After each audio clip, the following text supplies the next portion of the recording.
into the election results there, it sounds like. 647 minus lead to 12,000.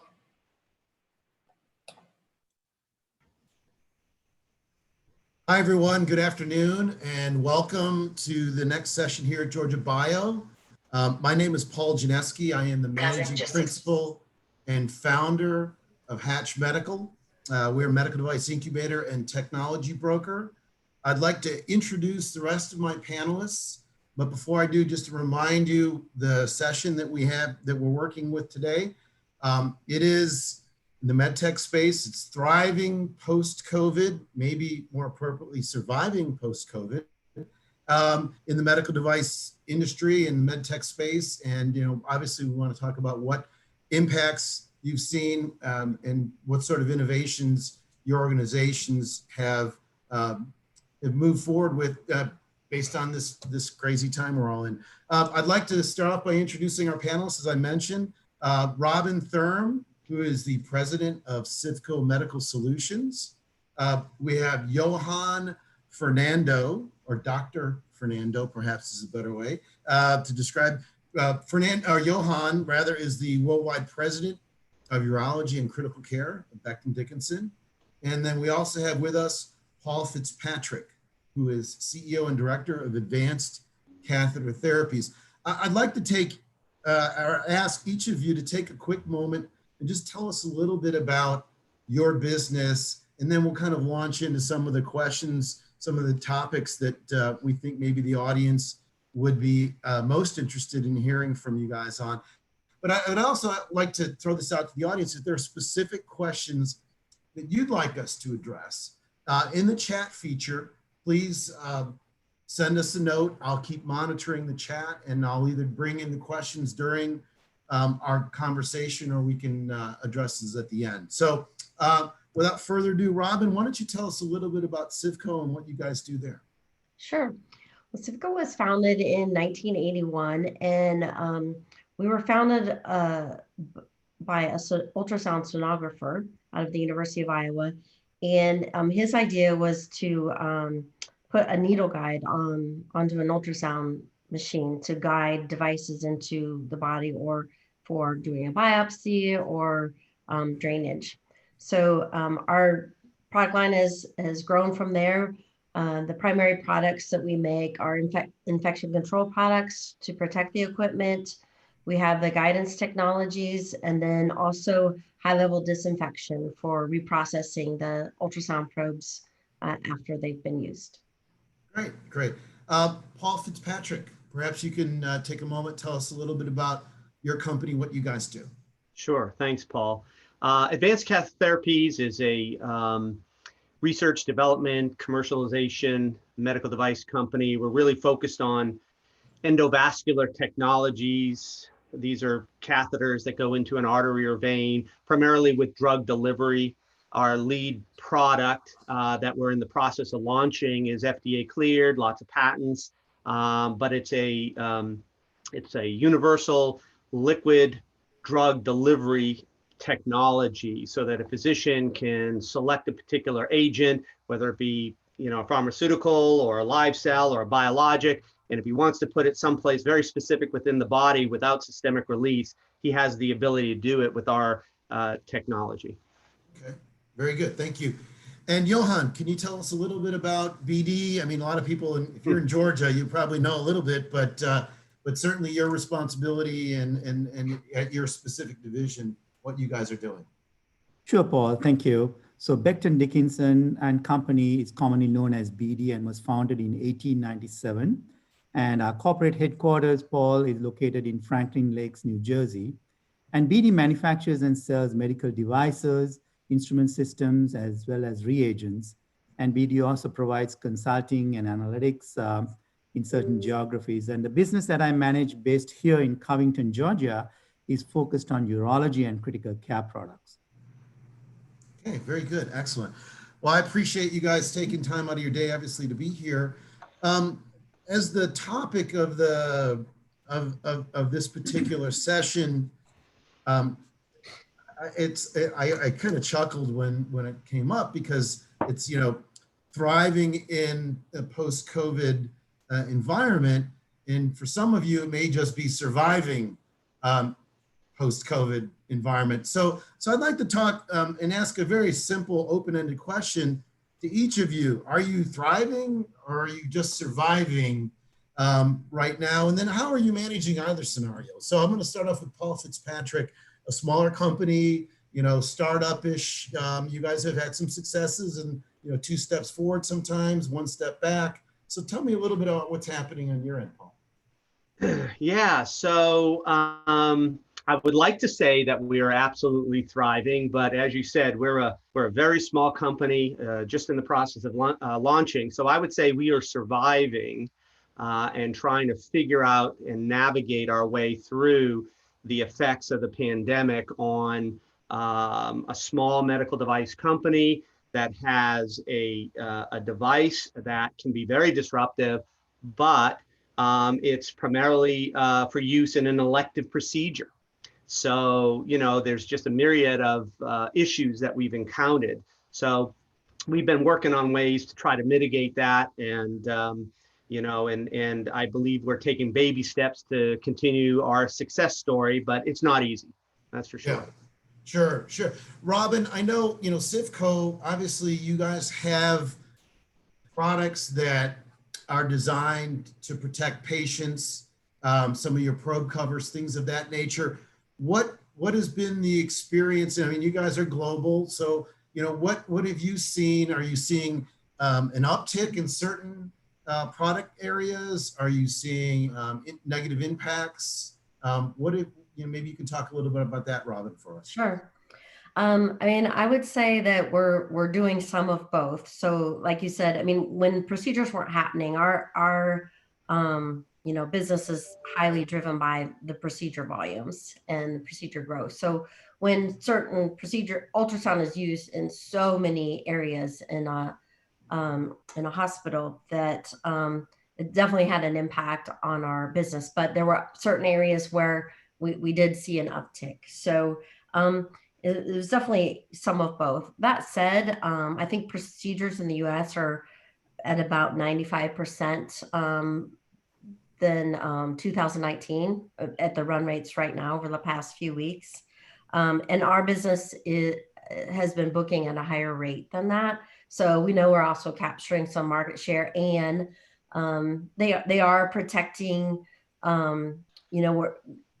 for certain general ultrasound scans, they wouldn't put anything over the transducer. They just wipe it off after they're done. But so you're finding that they are covering things that they weren't covering before. So on the other side of this, I think we're in a good position as well. Okay, very good. And Johan, I know you and I had a brief conversation before today, talking a little bit about the businesses within BD that you have responsibility for. You mentioned that one of the specific areas, targeted temperature, targeted temperature, make sure I get that correct, has seen a bit of an uptick. Maybe you can talk about your businesses, because there are so many diverse areas within your organization given the size. Maybe you could talk a little bit about what you guys have seen there as well. Sure, Paul. So BD as a whole initially had an impact because of the COVID pandemic, but since we have turned around and we are thriving in this new normal created by the COVID-19 pandemic, what our main area has been is in managing and focusing and collaborating and working with the academia as well as industry in order to accelerate innovation. And as a part of that, we brought out several new products into the market, and one in particular is the one that we discussed yesterday, Paul, regarding targeted temperature management.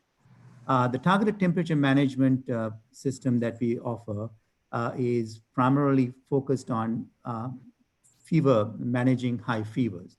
So as a result of that, it was being used here in the US at several of the key COVID facilities that were treating COVID patients, as well as outside the US for treating and managing patients with high fever. So as a result of that, we saw an uptick in our overall orders that we received during the pandemic for our targeted temperature management equipment. Very good. Okay, thank you. No, that's good. I'm glad to hear there are opportunities. Terrific. And what's that? Sorry. I Paul? just said that's terrific that they're doing so well. Yeah, no, I think, I mean, and I think that's part of what I'd like everyone to take away. I mean, I think there are opportunities that are going to come out of this, pandemic and post-COVID situation where, our businesses will change and perhaps our business models may be modified. So I kind of like to talk a little bit about that.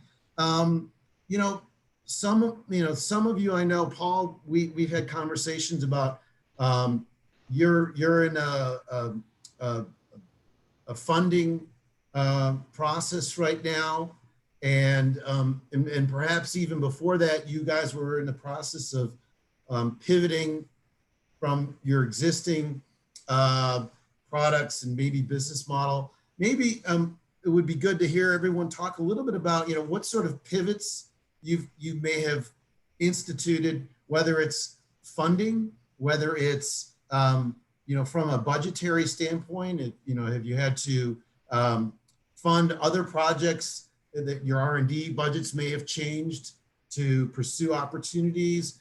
Have you had to furlough employees? Maybe we can talk about, it's sort of a wide ranging topic, but I think each of you will approach it a little differently, and that's what we're here to hear. That's why we're here rather today. So maybe we'll stick with Paul, because again, your situation's a little unique, and then we'll move around a little bit there too.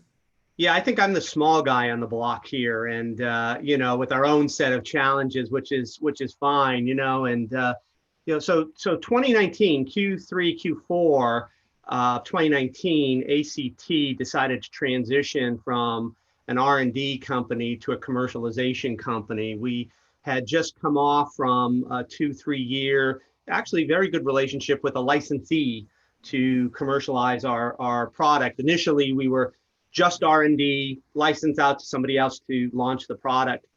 And anyways, like those things go, didn't quite work out the way both parties wanted it to, so we decided to move on. And so there's where we decided to transition to commercialization, needed another round of funding, so on and so forth. That was all Q3, Q4.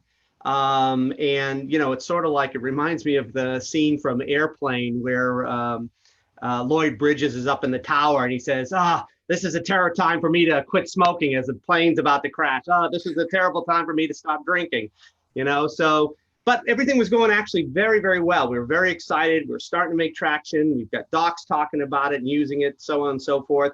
And then COVID hit. And so, funding came to a screeching halt, basically talking to potential licensees, because everybody retracted initially, right? And to protect their own, which I get. So we had to really think about how to stay in the game, frankly, because we are generating some revenue, but we're not cash flowing. So everything was about runway and cash flow. And so that's what we had to do in order to keep going. Got it. Robin, maybe you can talk a little bit about that. Obviously, we're now, several months into this. And I think, as Paul mentioned, I think initially everybody retracted, protect our own. And now as things begin to sort of loosen back up, but maybe you can, Robin, you can walk us through and take us through a little bit of what you saw at Civco, some of the decisions you guys made early on, and then sort of where you're at right now. Mm-hmm. We were in kind of a weird situation when the pandemic and the shutdown started, because our sterilizer had been shut down for 2.5 months. So we had a considerable amount of backlog to recover. So we actually had a lot of work that needed to happen to come out of that situation. So not ideal. It was just a perfect storm of what else, I've learned not to ask what else can happen, because I've learned what else can happen. Right. But so that was challenging. And certainly, for us, it was, like everybody else, you're just trying to figure out what the heck to do. I mean, who to believe. There's so many different opinions on the science behind what was happening. And, we needed to make sure we could have a safe environment for our people to be on site because we needed to be on site. Ultrasound is actually one of the critical diagnostics for COVID, and we needed to make sure we could guarantee our customers that they would have the protective devices that they needed. So we were, kind of all hands on deck, doing a lot of triaging of, I was just triaging making decisions for a while. It was just a little bit of rapid fire on decision making, but really focused on making sure we had solid protocols. We had a lot of communication with our entire team, training that we put in place. And then from I guess from a development side and spend, of course we had to make some adjustments when the procedures dropped from you're running at they're 105% to 30%. So you don't keep making product. Unfortunately, we had to keep making product because we had so much backlog. So that really, I think it kind of helped our business through that. And then we also had we did have some time to do some things that we just really needed to do for years, some infrastructure and those types of things that we could invest in and have the resources to go do a little bit of house cleaning, if you will, within our facilities. So I think it was, and in hindsight, is kind of a good thing. It's also allowed us to, we slowed down some of our development investment, and so we're focusing on less. But that's a good thing. It's something we've been trying to get the right formula for years. If you can focus on less, you progress those things faster, and that's exactly what's happened. So I think we're in a great position on the other side of this, and we've teed up some new opportunities as well. Great. Johan, maybe you can talk a little bit about some of the challenges that you've experienced at Becton Dickinson. I know that you've been in your role for a couple years now, and obviously with some of the changes that have occurred organizationally. What sort of things did you encounter? What sort of challenges from that standpoint and decisions that you guys made? Yes, we were in a similar, thank you, Paul. We were in a similar situation to what Robin talked about, where we had issues related to back orders. We also had some issues related to our sterilizer that we were going through. We were starting to go through when we hit the COVID pandemic. So we had to work through all of that at the same time, trying to understand what the COVID pandemic was going to throw at us, because there was a lot of uncertainty in the side of our customers. The elective surgeries were beginning to go down. And as a result, we had to right-size our businesses in order to take care of that. There was also hospital capacity issues, as well as hospital access and the lack thereof for our salespeople. So all of this were things that were impacting the 4 businesses that I manage here at the urology and critical care. For example, the endoscopy business, because of the elective surgeries getting shut down, the endoscopy business was impacted, and where the procedures went down to about 30 to 40%. Some of the other businesses, the critical care business, for example, which is primarily based on our Foley catheters and our catheter business, that continued on as expected, because of the need for some of these patients who are coming into the hospital who are really sick that required catheters for managing urine and so on. So that business continued to evolve and do well. And I talked about the targeted temperature management business, where the uptick we saw because of the fever management side of things. And then there was the 4th business that we have is a home care business, which was also impacted to a great degree because that business relies on the urologists, and the urologist offices were closed down because of the shutdown that happened. So that was impacted, and then it has started to come back out. So these were some of the issues that we were dealing with. And our main focus, what we focused on continuing was to continue to drive and accelerate our innovation and our innovation pipeline in bringing new products into the market. And this was a tough thing to do, especially when you had to work virtually because our office was shut down.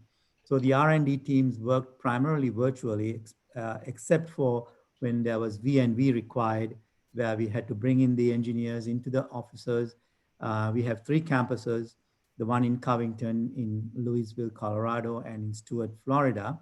And we had to manage that closely in order for the V&Vs to happen. But in that whole process, we managed to introduce 6 products into the market, primarily focused on driving these R&D work that was done virtually. So those were some of the areas that we had to really look at, understand the opportunities that existed for us to drive those opportunities, to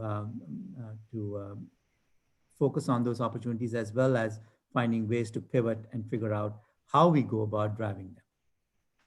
Very good. I'd like to touch on a little bit more one of the points that you made, Johan, and then I'll swing back to the other panelists on this as well. You talked about launching products, and you said you guys have launched 6. That's fantastic. I think a lot of companies wish that they could be doing that. How does that change in this COVID environment? I've been in the industry for quite some time and have some friends that are still in the field calling on hospitals, and access to hospitals has changed. Absolutely. Both domestically and internationally. What sort of changes have you seen and maybe even implemented in these product launches? Because I know that historically, there is a lot of emphasis on the sales person going in and meeting face-to-face with a clinician. So are you, doing more of these? I mean, we're all doing more Zoom stuff, but I mean, are you utilizing more social media, more virtual meetings to launch product? Maybe you can talk a little bit about what's worked, what's not, any thoughts you might have to share with the audience and pointing them in the right direction as well. Sure, Paul. Thank you. So if you take a look at the businesses, the endoscopy business, the endo business, our salespeople, who are typically nurses who have background in nursing and in surgery, in the surgery area, they typically work with the endoscopic surgeons during procedures. So as a result of that, the access that they had to these physicians kept high. When the endoscopy procedures started coming back up, their access tracked that, and because the surgeons rely on our salespeople, our clinical managers, to come and support them in these different procedures. So we didn't have a whole lot of problem there in that segment. However, in the critical care business, our access came down to about 30 to 40% of what it used to be. And since then, it has started to come back up. So in order to continue to work with our customers, work with some of the nurses that we work day in and day out, we had to use social media, virtual web meetings, and things like forums such as that. So we developed a lot of packages for where our clinical managers went and where the clinical managers were interacting with our nurses and so on, taking those and making them into virtual meetings, and then doing virtual meetings to continue to provide the support that they need. So that was a big shift that we had to do in order to continue to help engage and help our clinicians continue to be successful in how they use the products and in what forums and so on.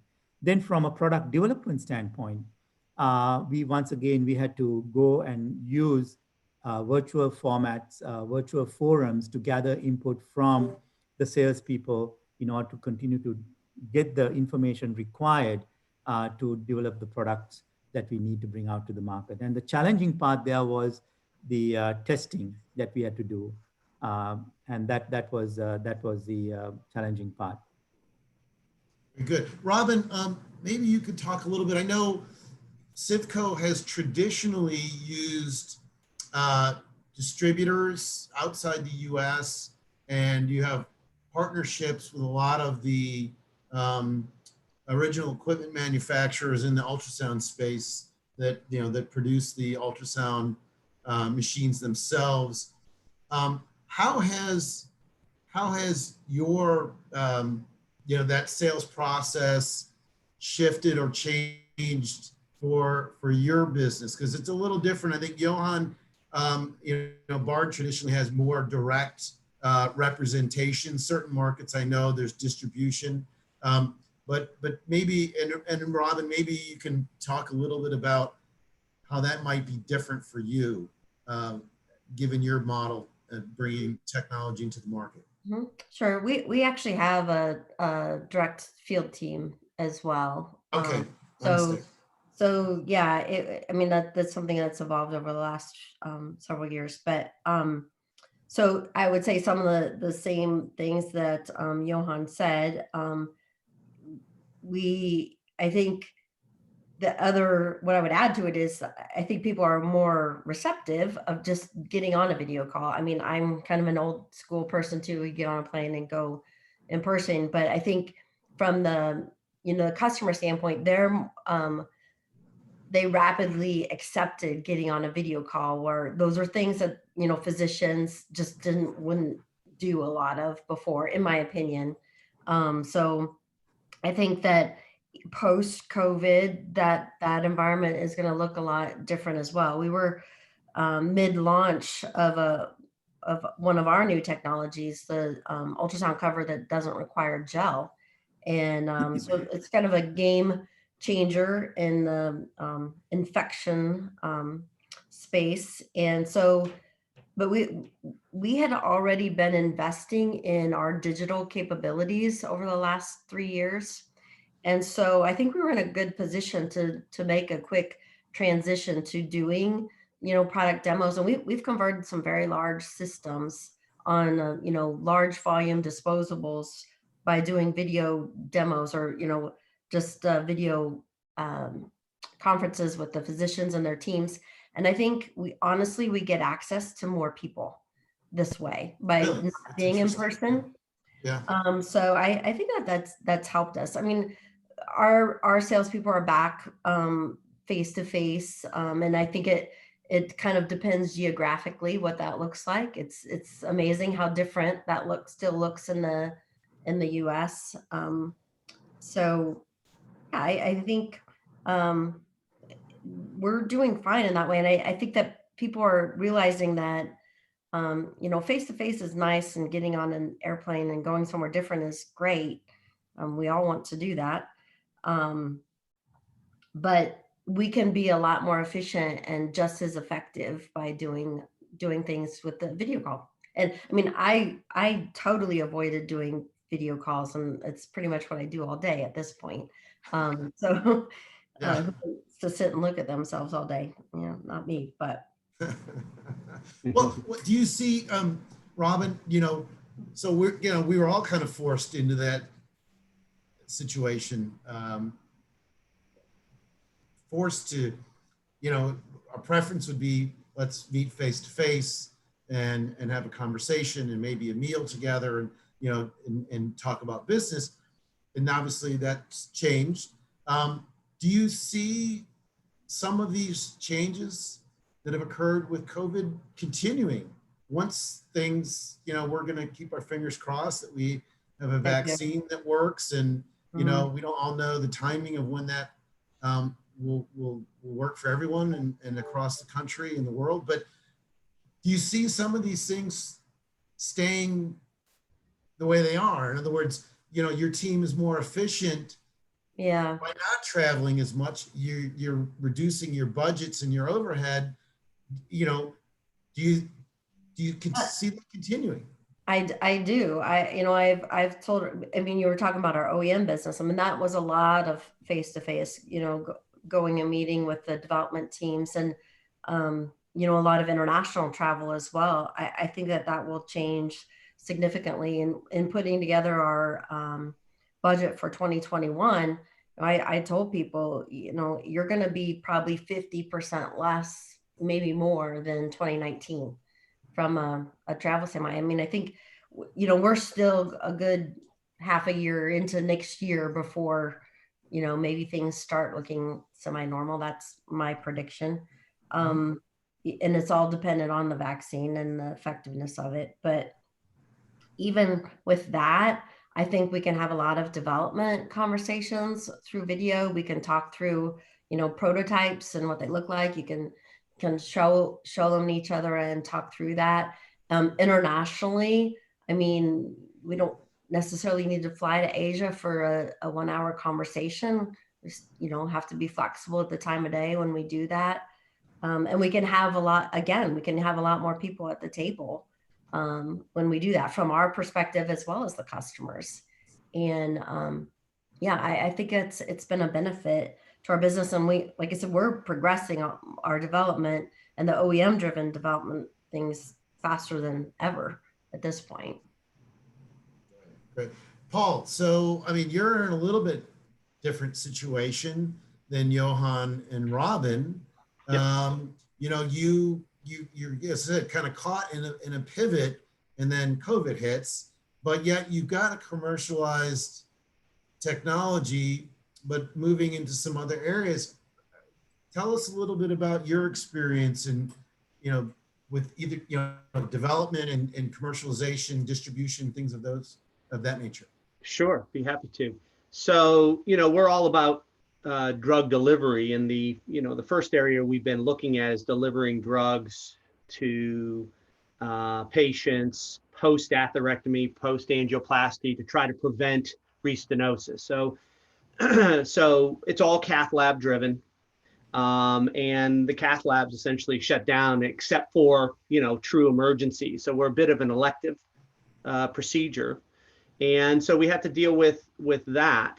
So there was a period of time where we started to rethink about where can we continue to demonstrate and evolve adoption, and also be able to demonstrate versatility with the drug delivery device and controlling systemic release and all this other business.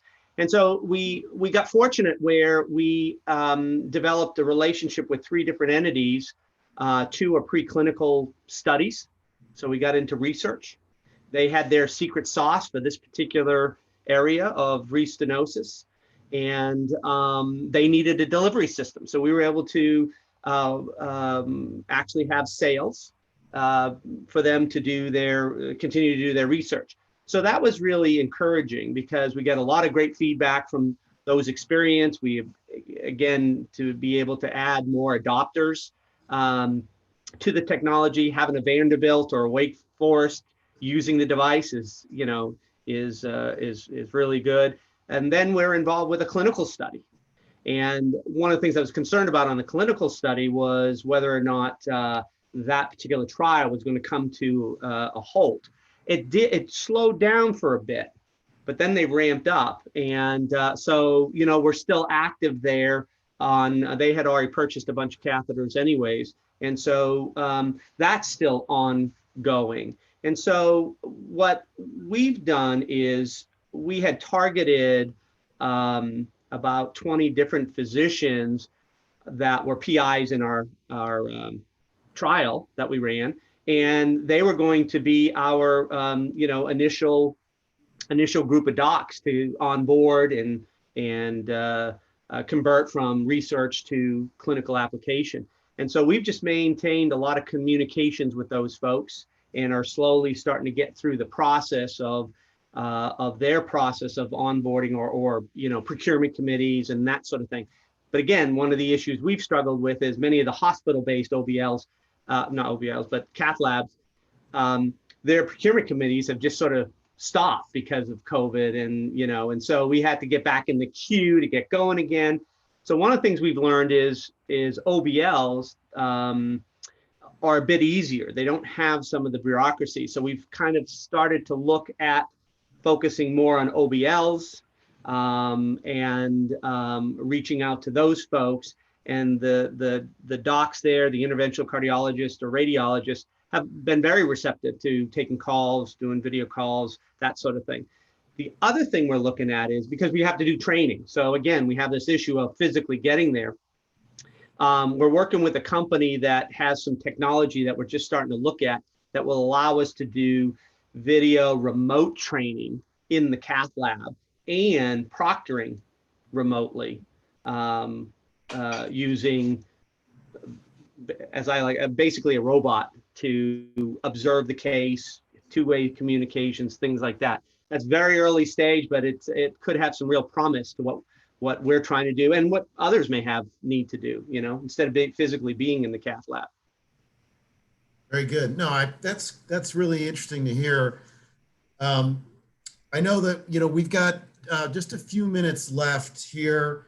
And I encourage if there's any questions from the audience. There was one that came in and I think we answered it. If we didn't, I'd ask that person to let us know.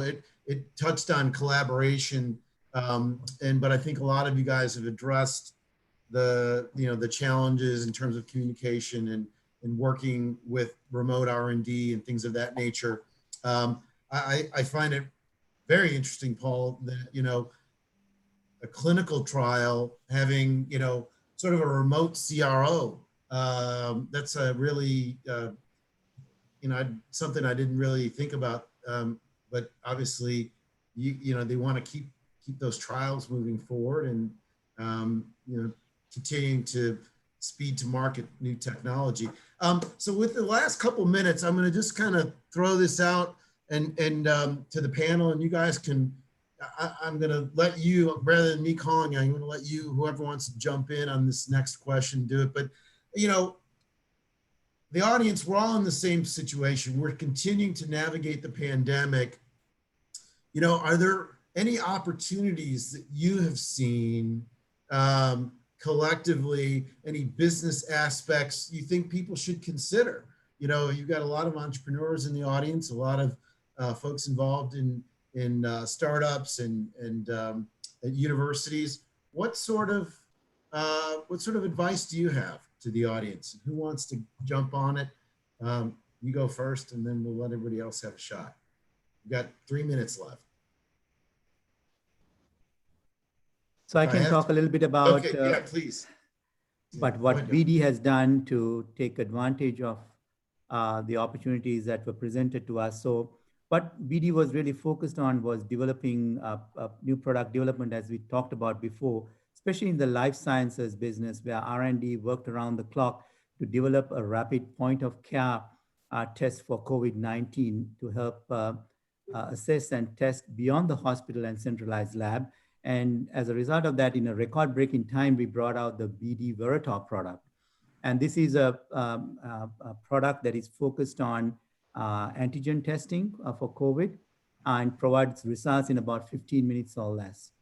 And this is going to be a key driver for revenue for us in the next couple of years. And there was also another product called BD Max that was brought out as well. And that's more of the PCR and hospital base. So really looking at opportunities that is related to the diagnosis or with the vaccine coming on, vaccine that is going to be available, focusing on how you're going to get the vaccines out into the patient populations, syringes, needles, and all of the mechanisms related to driving that forward are areas I think that's there as opportunity. And that's where BD is focused on driving our business forward too. That's fantastic. You guys may have seen the meme on social media. You had one job to do. So I had one job to do, and that was to make sure that I managed our time properly. So I was pointed out to me, we have actually until 1 o'clock. So we have a few more minutes, thankfully. So the one job I had, I didn't do very well. But so, which is great because I want to make sure that Paul and Robin also have the opportunity to answer that, but that's fantastic, Johan. You know, we've heard a lot about BD in the news, and you know, I think I speak for everyone. We're appreciative of what companies, leaders like BD are doing to step up to the plate to deliver not just solutions, but deliver therapies to patients around the world. And we know that companies like BD will play a critical role in us getting back to some level of normalcy. So Robin, I'll go to you next with that same question. I mean, what sort of opportunities do you think you're seeing out there, whether it be from a business standpoint or even navigation through the pandemic? I was talking to my niece actually last night, who's a CFO of a company in the Chicago area, and their lease is coming due. And so, you know, they're now thinking, you know, about how do we, you know, reconfigure office environments and things of that? Do we need the same amount of square footage? And so anyway, Robin, I don't want to lead you down that path, but you know, I know you're going through a personal move. So Robin was kind enough, the rest of you don't know this, but she is moving tomorrow. And so I leveraged, of course, my friendship with her to ask her, and I think I owe her some of my famous limoncello that I make. She'll be getting a of that, but Robin, tell us, you know, a little bit about what you're seeing there. Maybe yeah, I mean, for sure. I guess that's the nice thing about, you know, we're part of Roper Technologies, and one of our strengths is managing the balance sheet. So you want to be asset light. So when you can move when those leases are up, and put you in a strong cash position as well. But regardless, for sure, we'll be looking at our facilities. We're paying rent on a facility that's virtually empty in our offices, but we still have two plants that we're operating, and you know, even trying to minimize the people that we have in there. But finding, you know, you have this preconceived notion that everybody has to be together and in the office, and that is definitely my preference. I think there's a lot of just, you know, drive-by collaboration that doesn't happen when you're not in the office. And we had really had an emphasis over the last 3 years on some cultural shifts and really building a strong culture within our team, which I think that we have done. So, you know, you miss that, and just some of the social aspects of being together. But I think, you know, one of the things that 2020 has taught us is that we just have to be flexible and willing to change and adapt, and that communication with your teams is critical.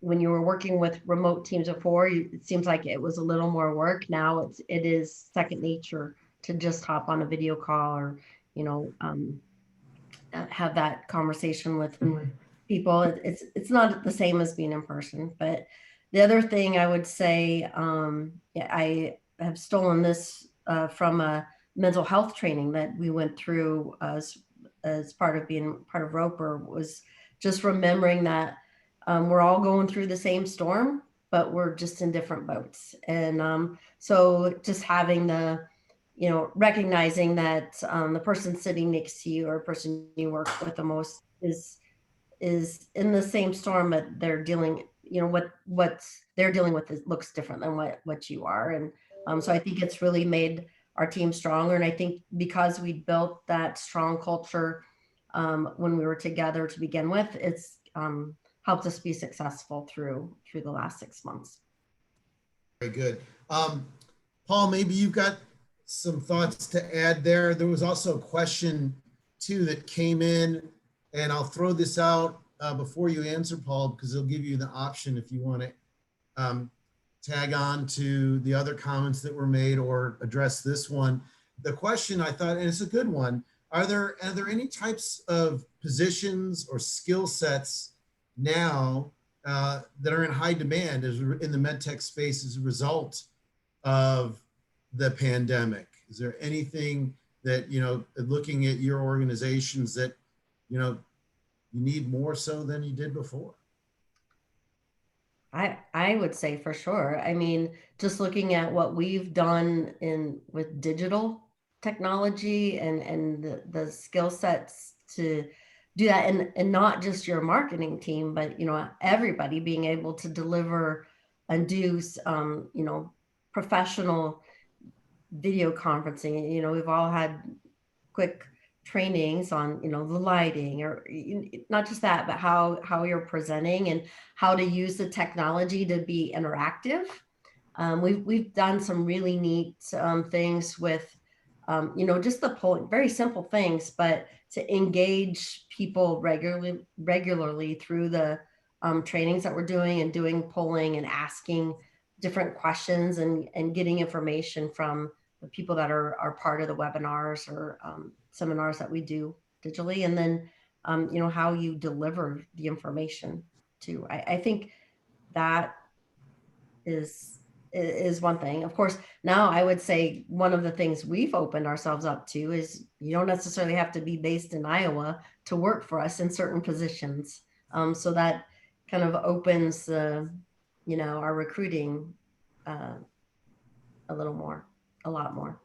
Very good. I think if you have a background in telecommunications, AI, molecular diagnostics, those are the three biggies, because they all take what we're living through and one, we're not done with the COVID testing. I happen to be involved with a company in the UK that has a point of care molecular diagnostic testing device, and they pivoted to providing COVID. And in fact, BD is an investor in it. So I'll just stop there.